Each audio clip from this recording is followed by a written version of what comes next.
ndashaka rero kubabwira akantu gatoya gusa, kugira tayimingi, kugira uburyo mubara iminsi yanyu mutibeshye. Kuko ngewe nibeshyemo gatoya ngiye kubona izuba rishatse kurenga, ariko mishuriwe ko na tayiminze nabi, noneho shyiramo eforo bwikubwe, ndakuba noneho nkora ijoro n'amanywa, senga ijoro n'amanywa, sezera kuryama, nibura ngo ndebe ko narekipera ya minsi na tayiminze nabi igihe cyane. Utwigishe kubara iminsi yacu buryo butuma dutunga imitima ikadiriya neza, ibara neza. Ntere haleluya, murayikiriza? Haleluya, Yesu ashimwe. Aha, reka mbereka agafilozofi kari hanze aha, mwese muri abahanga namwe muzagacukumbure. Ndashushanya akantu kameze gutya, n'akandi kameze gutya, n'akandi kameze gutya. Sindagire cyane bari kubibona, ahubwo abadiyakoni bateguye aka kantu kari bubakingirize. Iyi ni inyigisho yawe ngiye guteraho kashe. Wa mugani wambonye ab'inyuma mushyiremo agateke. Hano muri kureba, hano reka nshyiremo umuntu ufite amaguru n'amaboko. Si umuntu se? Hari rero igitekerezo, ariko njye narakigenzuye nsanga nicyo, kandi ngenzuza Bibiliya, kivuga ko isi igabanyijemo ubu buryo butatu, igabanyijemo amasi atatu. Iyi ya mbere turayita isi y'umwuka, ariko agire we wambaye inkweto nziza, akasi kuri muremure urahita unanirwa vuba. Agire abasore babiri baze bamfashe twigishe, bifashamo hariya, murebe aho mugafatira ku buryo nandika neza. Mwigire, ntabwo muri bubibone, nkomeze nifashe mugatereke hasi katabavuna.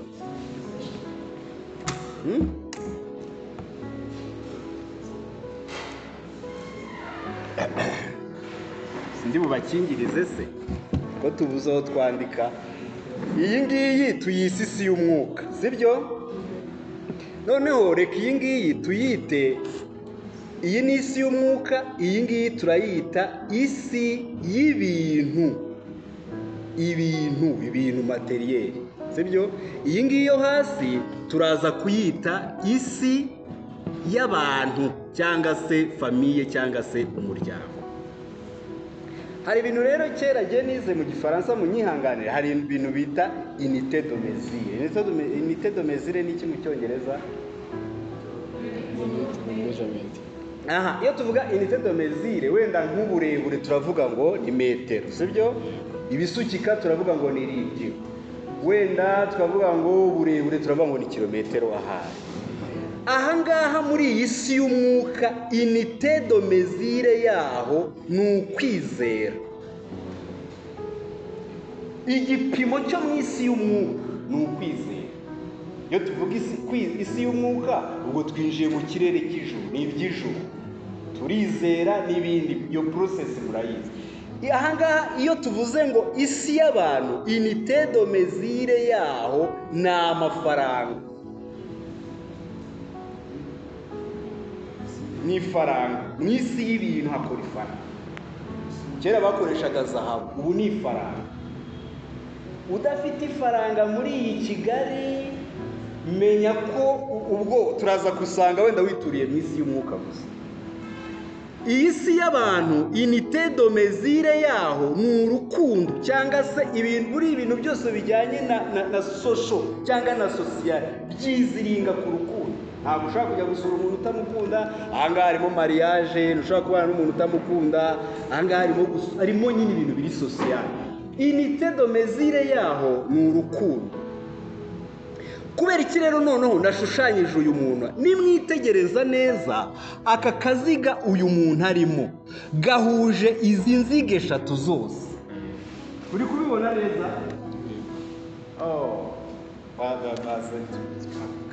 Karafata abantu nabo bajye kureba. Karafata. nta kibazo ntabwo ntinda. Mwabibonye neza ko akaziga uyu muntu arimo gahuje izi nziga zose, n'ari inyuma muri kubibona karimo kose. 2026 umukristo wuzuye yakagombye kuba azenguruka kuri ibi bintu byose. Iki kintu kiraza kumvikana mu maheme. 2026 kuko nyine mama Yeme yabivuze, nta hantu wabihungira kabone n'ubwo kwaba ari ukuri kutavugwa cyangwa se kwaba ari ukuri kutavuzwe. Uri umusore, nta hantu uzakura umukobwa utabonye inkwano. Iyi nkwano rero iraza kuba ibarizwa mu isi y'ibintu, kandi imitedo mezire yaho ni ifaranga. Ubu noneho maze iminsi ntera icyumvirizo ngo bigeze kuri 3 miliyoni. Kandi ubu umukobwa ahandi ho bageze muri 10 miliyoni, nawe ukagerekaho n'inyambo, ukagerekaho na veri. None ko ndeba mudashaka kumva inyigisho, wenda mutashatse kuvuga ko ari ibintu nzanye by'inzaduka, uzaba mu isi yo kwizera izi 10 miliyoni n'inyambo na veri bizabaye. Hano muratsinzwe akiri umuriye Rwanda ubundi umuntu buriya gutsindwa ari no kwihana, uba arihana. Aka kantu murakumvise? Umukristo urumva hari ibihe abantu babayemo bagura ingoma izi drumu abantu bagatokesha akavuga ati mu izina rya Yesu toka Satani. Ni ruhu niyo twakagombye kuba. Ibyo bihe byabayeho, ariko ubu turi muri 2026 aho inzu ya makeya y'ubukode igeze ku mafaranga 300,000 ikanyakanya, cyangwa se ujye Karembure cyangwa se ujye na Karembure, ahubwo Karembure niwo 300. Ese ko mushaka kwigira abanyamwuka cyane, muzaba ubu ku myaka yanyu ndabareba ni hagati wenda ya 22 kugeza wenda kuri 27 wenda n'undi ukuze. Aha ngaho umuntu aba atarubaka, kuko ya minsi 29,000 n'iminsi 200 igize iminsi imyaka 80 igabanyijemo hafi ibyiciro bine. Hari 0 kugera kuri 20, hari 20 kugera kuri 40, hari 40 kugera kuri 60, hari na 60 kugera kuri 80, aho ubutagikora ahubwo ugiye gusiga legacy umurage. Mwebwe rero muri aha ngaha kuri wenda 20 kugera kuri 40, aha ngaho umuntu aba atarubaka. None se niba udashaka kumva ko ugomba no kuba mu isi y'ibintu, uzakura amafaranga yo gukora. Icyo nshaka kubabwira mu mpine kugira ngo mbahe noneho ubuhamya buto bw'ukuntu nibeshye kuri aka kantu nka tayiminga nabi igihe cyanjye kandi mu barokore, kugira ngo nawe utazagwa muri ako kantu. Abanyamugi noneho bite mwiyeranja nyine niba baturi mushaka amafaranga, kandi ushaka amafaranga unakijijwe. Ibi nta hantu bitanira no gukizwa. Oya, ni umuntu utuye mu isi eshatu. Atuye mu isi yo kwizera, atuye mu isi y'amafaranga, atuye no mu isi. Aha ngaha kuri iki ngiki cy'umuryango ho twebwe twakigizeho igikomere. Amarangamutima yacu arakomeretse bitewe n'igiko. Njye navutse kera, navutse muri 1984, 1984. Ariko hano dufite umwana ufite papa we na mama we, amarangamutima ye ashobora kuba mazima. Dufite umuhungu wa mama Yeme.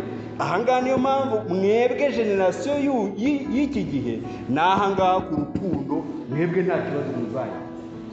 Mwebwe wenda twagize ibyago na ba mama Yeme bose urumva baravuga, mwigeze bavuga papa baravuga ati ni mama n'imbaga. Buriya nawe ku rukundo nyine ni ugucungira kuri papa Yeme.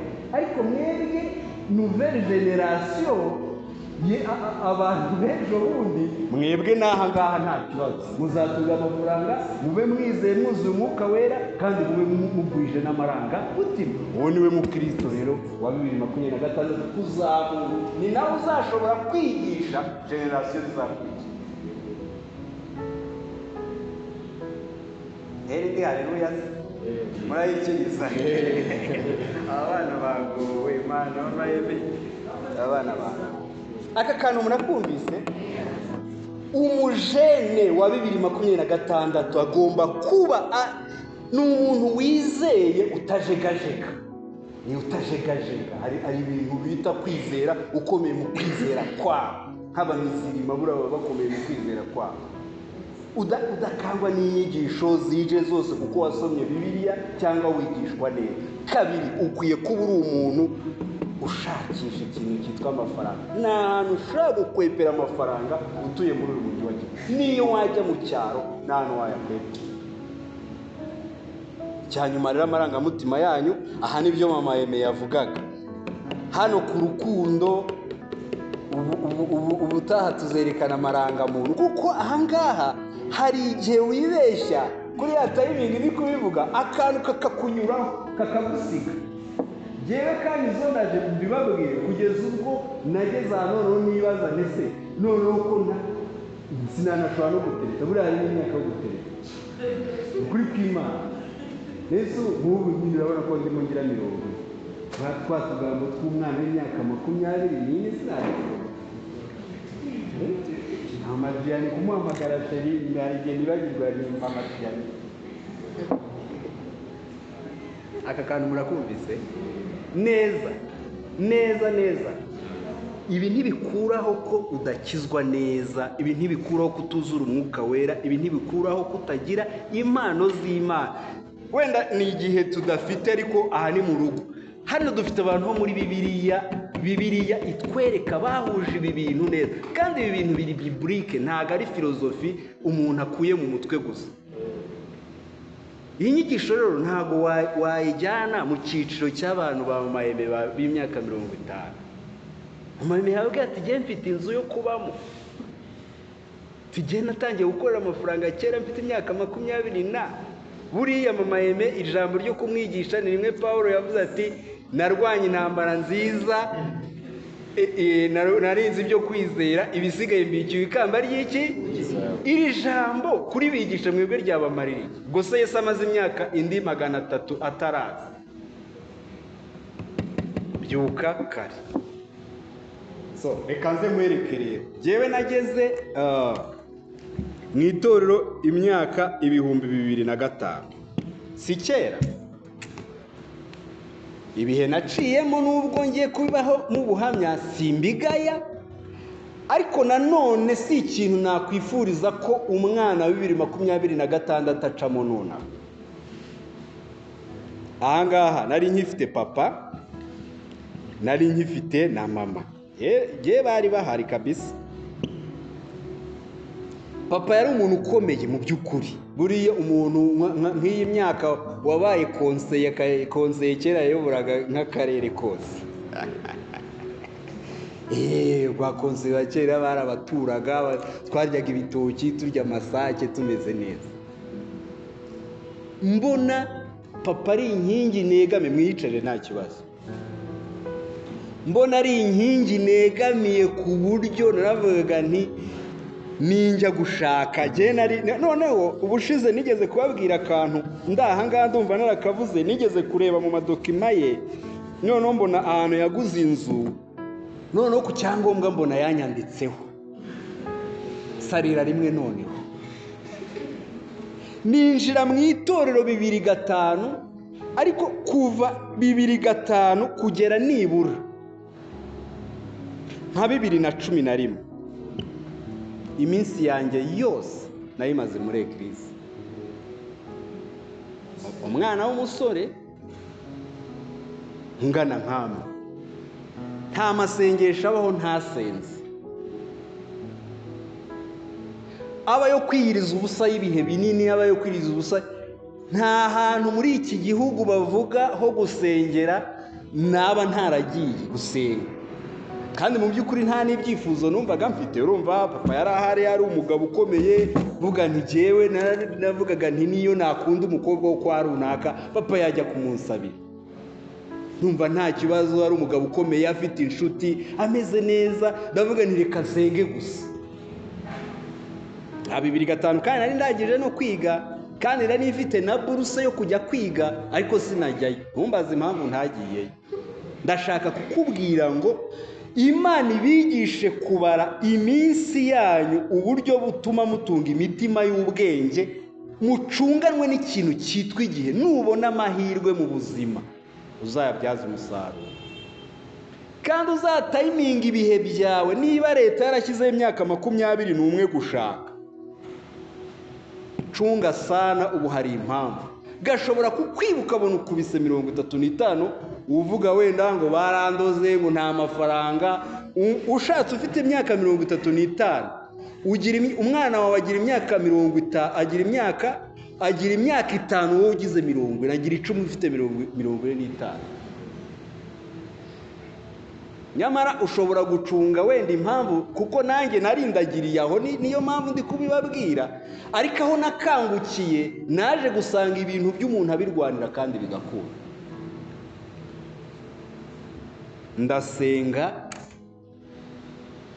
ndasenga nta byifuzo, ndasnyiriza ubusa iminsi 5 tukayisoza. Noneho njya muri groupe y'abantu bakuru bangana nka mama Aime, bubatse ibintu byabo bikomeye, ubu ni abantu bakomeye muri iki gihugu. None ntabwo nshiduka narabaye nk'umupagasi wabo. Ushatse ujya atagira unyumva, ni inshuti zanjye n'ubu kandi baranamfashije, baranamfasha. Ariko ako gahe nazengurukanye na urumva bo bakoraga amaproje yabo, barangura bubaka amazu bayubaka. Nanjye ndati ni wa muhungu wacu w'umurokore w'inyangamugayo, ukeneye umutwara ni jye, ukeneye. Ndazenguruka 2006, 2007, 2008, 2009, ndazenguruka. Ninjije ikizi, nakoze ikizi, narasenze yego rwose, ngira imbaraga, nyobora urubyiruko paruwase, nkabirukankana mu misozi barase. Ariko nkabirukankana bagashyingirwa, ndaho nkabirukankana bakabona akazi, ndaho nkabirukankana bakagraduatinga kaminuza, ndaho. Akantu karanyiba. Twigishe kubara iminsi yacu uburyo butuma dutunga imitima. 2013 nihuse. 2012 papa arwara urubyimba ku bwonko, turavuza mani ishobora byose. Nta muntu utaradufashije kuri kese ya papa. Izera ko nta muntu wenda umuzi, ni ubuhamya buri prive, sinabivugaho batuzi. Noneho arwara ikibyimba, amaze gufata kredi muri banke ya miliyoni 20. Miliyoni 20 ibyo bita kredi a long terme, zizishyurwa hariho n'inyungu miliyoni 42. Umwaka yazifatiyemo niwo yarwaye, kuko yarwaye 2012, 2013 arapfa, zaramaze kwiyongeraho hafi miliyoni 4 z'inyungu, ari 24 zizishyurwa mu myaka 10, ubwo noneho zigeze muri 50. Nigiraga ibyo nzenguruka, arige data yabyaye ndi umuhungu umwe mu bakobwa 5. Nshuti z'Imana, mukwiye, Bibiliya ivuga ngo Salomo ngo yari afite ubwenge. Buriya bwenge naje gucukumbura, nsanga bwari ubwenge bwa Mwuka Wera. Nawe wabugira. Siritu abasore, mukwiye kugira ubwenge. Ukwiye kujya ureba inzu ukayipfumura ukamenya ibiri hirya yawe, kuko ibintu bidutegereje hano imbere. Ahangaha rero noneho nari naraciye akenge, nariyandikije muri Yerika, ubwo Bruce yanjye yari yarataye igihe, maze kwiga umwaka umwe w'amategeko. None se ubu nari nkikomeje. Papa arapfuye, ansigiye mama n'abashiki banjye 5 n'ideni rya miliyoni 40. Inzu dutuyemo niyo yapotetse, banke nayishaka kugurisha ingwate yayo ngibone amafaranga. Aha rero niho nakangukiye. Aha niho nshaka kubabwira ko kabone nubwo nonaha waba uhagaze mu bihe bimeze bite, uramutse ukangutse ukarwanirira ibintu byawe utabona, ni ukuri kwihoraho wabibona. Kubirwanira si ugusenga gusa, ahubwo ni ugusenga unakora. Ese mva mu ishuri ndaza nikorera rya deni rya miliyoni 20, kuko iyo ritaza kwishyurwa bari kugurisha n'agapariseri n'inzu kuko yari yarabipotetse, kandi ari byo mama na bashiki banjye baba. Ya myiryo yose, ya nkingi twari twegamiye, umuryango wose usigara ari jyewe ureba. Ariko muri kwa gusenga Imana yajyaga incira amarenga, buri Imana ica amarenga kambwira ati nzakugira umukuru w'umuryango. Abakoze bizangira umukuru w'umuryango kuko papa niwe wari umukuru w'umuryango. Yoza kandi umuntu ufite ugutwi kumva, ariko menye ko papa adahari.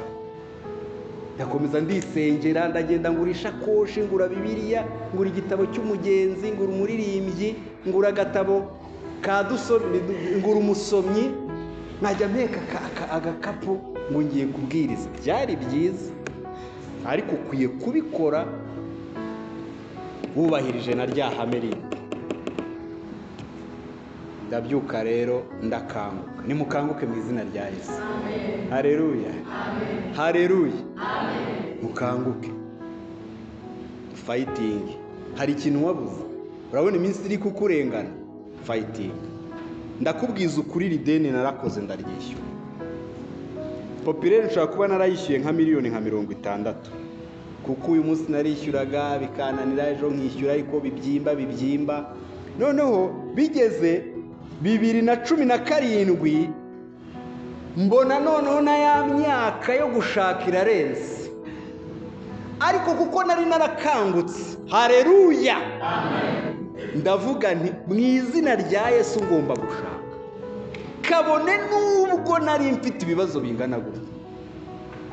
Kandi igiye kuva kera nari nzi umukobwa nshaka. Buriya iyo umuntu atazi icyo ashaka afata icyo abonye. Uzi umukobwa, hari umukobwa ushaka uzashaka mu gihe ejo bundi urabyemerewe, upfa kutayishyiraho nka wa wundi mama Yeme yavugaga. Ndavuga ni se ko mfite ibibazo bingana bitya, nkaba mbona none ubwo nari maze kugira imyaka 30 na mama Jane twamenyanye mfite 30 kuko twakundanye imyaka 4 turabana. Ndavuga ni rero ntitaye ku bibazo ndimo, ngiye gutereta. Ndatereta se azaza wenda umunsi umwe ahangaha twarahuye jyewe story njya kumutereta, story namubwiye bya bibazo. Ndavuga nti rero data yarapfuye ansigira ideni rya banke ringana gutya, maze kuryishyura rigeza, ndamurondorera, mfite mama urwaye w'ikimuga, mfite bashiki banjye 5 bose n'igihe bareba. Hanyuma kuri conclusion ndavuga nti ariko nubwo bimeze bityo, ariko mfite Imana. Ndavuga nti hari igihe igicu kizeyuka, ndabyibuka twari twicaye hariya mu mujyi. Ndavuga nti hari igihe igicu kizeyuka, buriya mujye muvugisha ukuri, mujye muvugisha ukuri, kuri ni kwica kuri kugira gute.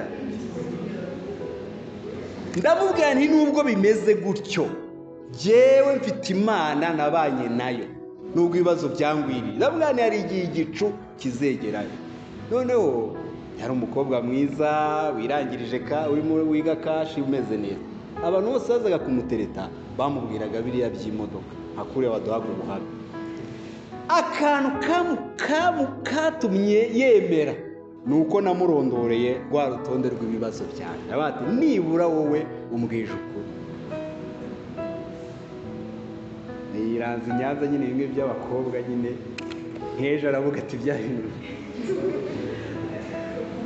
Ntabwo yabyemeye, n'abantu bose bizaca hehe. Ndavuga ariko ntabwo ndi tayari guhita nkora mariage, ariko nawe yari arimo yiga ageze nko mu wa 2.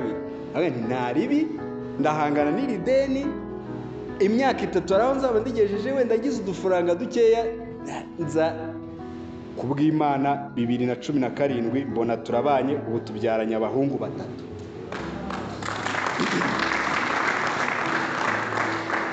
Ndakomeza twashatse nkirifite rya deni na wa mutwaro w'umuryango, uriya mudamu n'intwari. 2019 rya deni ryose mbasha kuryishyura rirarangira. Tubyara umwana wa 2, tubyara umwana wa 3.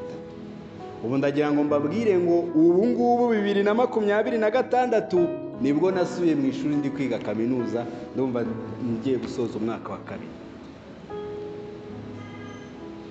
impamvu mbabwiye ibi byose ni iyi: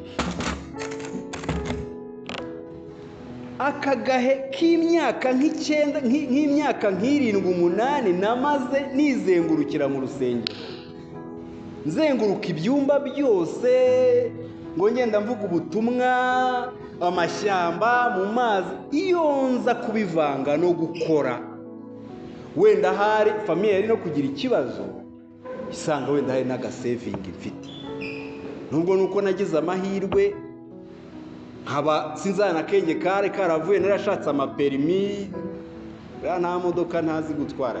Icyo gihe nabwo iri deni naryishyuje ikamyo, natwaye ikamyo ijoro n'amanywa, ngeraho buriya iyo mbonye ikamyo itambutse numva ikintu kimfasha, sinanayigura kubera ukuntu nayitwaye muri kondisiyo mbi yanteye aleriji. Narayitwaye irapfa, ndakanika, Imana ishaka byose. Icyo nshaka kubabwira basore namwe bakobwa b'i Kigali, mukanguke. Imana ibigishe kubara iminsi yanyu uburyo butuma mutunga imitima y'ubwenge. Akawukazi yo kose ukabyaza umusaruro. Ni akazi ubonye urahembwa iry'itanu, koresha 40, 110 ribike. Ushaka ugende n'amaguru, muri abasore ko mujya mu majimu, ubonye ukazi, ugize amahirwe ubonye umukobwa ugukunze, mushyire mu rugo, nta brage. None ujye guhaha ari mu rugo, hari n'igihe azana umugisha, bari kubiseka. Uri umukobwa ugize umugisha, ubonye umusore ugutereta, wumvise uramukunze. Ihame ryo mu isi ya social ni urukundo. By'amafaranga biramera. Na mama Jane yagambye ati we humura, amafaranga tuzayakorera. Wipfusha umwanya ubusa, atendiga amateraniro, ariko wimera nkanjye. Nta cyumba cyo muri iki gihugu ntazengurutsemo. Nageze naho njya ahantu bita Igisanze ku mupaka w'u Rwanda n'u Burundi. Igisanze mama yeme, ndeba u Burundi nkari. Nakuye uretse se ego siyo nsengera mu rugo by'Imana niyo ari kunyumva. Imyaka hafi 8 nzenguruka. Mwihangane kubabwira ibintu na mama yeme, ntazagira umuntu abibwira. Mufayitingira ibintu byayo, murwanira ibintu byayo. Waba uri imfubyi, rwanira umurage wawe. Imana ajyaga imbwira ngo nzaguha gakondo itavuye mu bintu by'iwanyu. Iby'iwacu se n'ubundi ko nabigurishije nishyura ayo mabanke ngirane, nta gisigaye. Ariko ubu ngubu hari agacu njya mbona gakubakuba amabani, hari igihe nawe nshobora gutunga akabanza ko mu mujyi wa Kigali. Narabibabwiye ubushize, nanjye sindyama, na mama Jane yarabyakiriye. N'ubu ngubu imitsi irimo iratera, nk'ubwo igihe nabyukiye n'icyo ngiye kuryamira ndava hano ubundi njya mu kazi. Ko mfite imyaka mikeya yo gukora, ngize 40, nshigaje imyaka 10 yo gukora. Nintakora cyane se niyo nataye, nta mukuru wanjye ngira, nta data ngira, mama ni ikimuga, bashiki banjye nabo baba baraho n'abagabo babo. Bampamagara iyo bafite ikibazo, nzahamagara ndetse ngomba kurwanira ibyanjye. Nibura abana banjye ntibazabeho nk'uko yewe mbaye. Ako gatekerezo kaje nshaje 2005 siyo ntangira guhiga ubu mba ngeze he. Ntabwo mba ntunze etaje mu mujyi wa Kigali, nta n'umuntu. Ni nicyo kintu mpora mbwira abagabo b'iwacu, mbashinja ibintu bibiri: nta wigeze dushishikariza gushaka, nta n'uwigeze dushishikariza gukora. Bahoraga batubwira gusa ngo turashaje, ngo turashaje. Ko twari dushaje se batubwiye iki? Aho yo mageze ndaraka. None mwebwe mufite abantu babibabwira, batabateresha za haleluya ngo bababwire ngo ikorera intebe, ngo utere intambwe, ngo ubwo ibintu byaye ngo biteye intambwe. Ibintu bitera intambwe gute? Bitera intambwe wazindukiye Nyabugogo ugashaka amafaranga. Iyo umuntu adafite amafaranga hano hanze baramusuzugura. Ntugire ngo aka gakweto uzagahanagura bagutumire mu nama nyobozi. Yakareka. Ako nuparika akamodoka hariya, bazakwandika kuri liste yabo bari buhamagare mu materaniro. Barokore se nitubana tubwo turyaryanyera. Ifaranga hano ku isi uryongere kukwizera, kandi twubonye umenye kutuje. Mukanguke rero mu izina akantu k'agahuge abajene bajya babamo, mana y'isi n'ijuru. Tujya tubiganira n'umujene w'inshuti yanjye yitwa Safari, twajyanye muri ako gahuge. Twigeze turara ku rusengero imyaka 2 ngo dusengera urubyiruko ngo ni ukuri kwihore imyaka 2.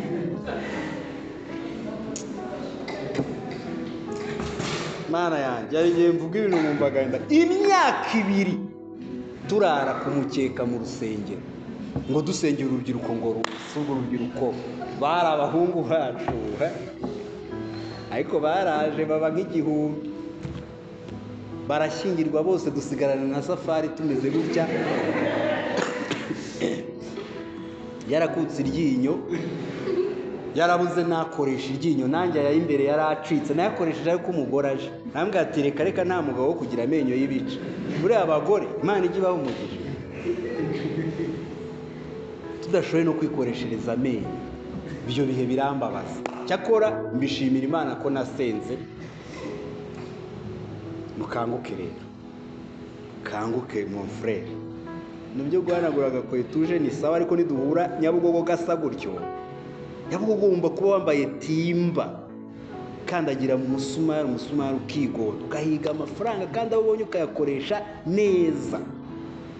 Mwakira ijambo ry'Imana.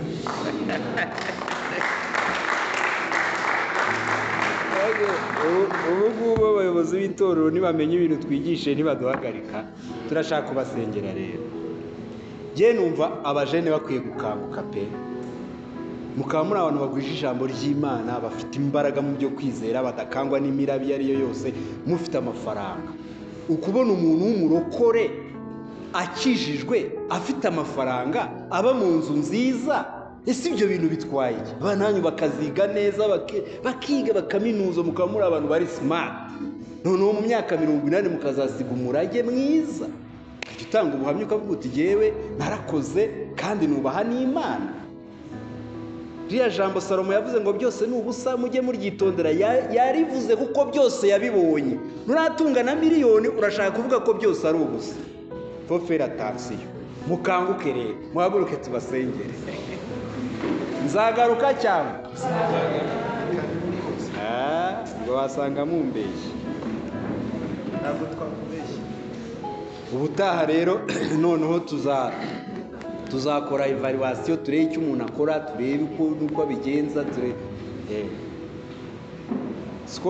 natangiye gukora udufaranga nkajya mva ku Gisozi nkajya kurya fantastique, nkategesha 1000, nkarya 3, nkategesha ikindi 1000. nta iyo mibare ni y'umuntu upfuye. Abantu rero mu basengere bakanguke, barwanirira ibintu byabo, iby'ubura usenge ubundi ubigerageze.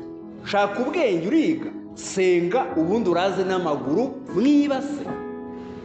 Urashaka amafaranga, senga uzindukire Nyabugogo ubirwanirire, ndakubwiza ukuri uzabibona kandi muzangurira mwaramaze kubona iby'Imana